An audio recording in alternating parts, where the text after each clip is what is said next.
ప్రజల దగ్గరికి పోయే అర్హత మనకే ఉంది, ఏ పార్టీకి లేదు, వైఎస్ఆర్ పార్టీకే ఉంది.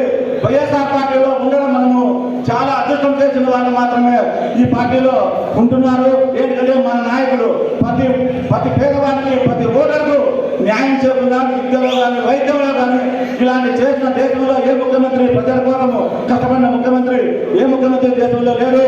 అంతేకాదు ప్రజాకరణ పథకాలు ప్రజల ముందుగా పెట్టి ప్రజలు పార్టీలకు అతీతంగా కులాలకు అతీతంగా మన పథకాలను ప్రవేశపెట్టిన ఘనుడు మన జగన్మోహన్ రెడ్డి అని మనం సర్వంగా చెప్పుకోవడానికి మనకు అవకాశం ఉంటుంది. మున్సిపాలిటీ కార్యకర్తలకు వైఎస్ఆర్ పార్టీ ఎప్పుడు రుణపడి ఉంటుంది.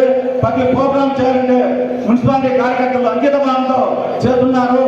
సార్ మనోహర్ రెడ్డి సార్ గారు మన మున్సిపాలిటీ కార్యకర్తలకు నెక్స్ట్ ఎలక్షన్ లో వచ్చిన మన ముఖ్యమంత్రి జగన్మోహన్ రెడ్డి గారు అడిగారు, ఖచ్చితంగా ప్రతి కార్యకర్తలను కష్టపడే కార్యకర్తలను పూర్తి స్థాయిలో గుర్తించి వారికి న్యాయం చేస్తారని ఈ అవకాశం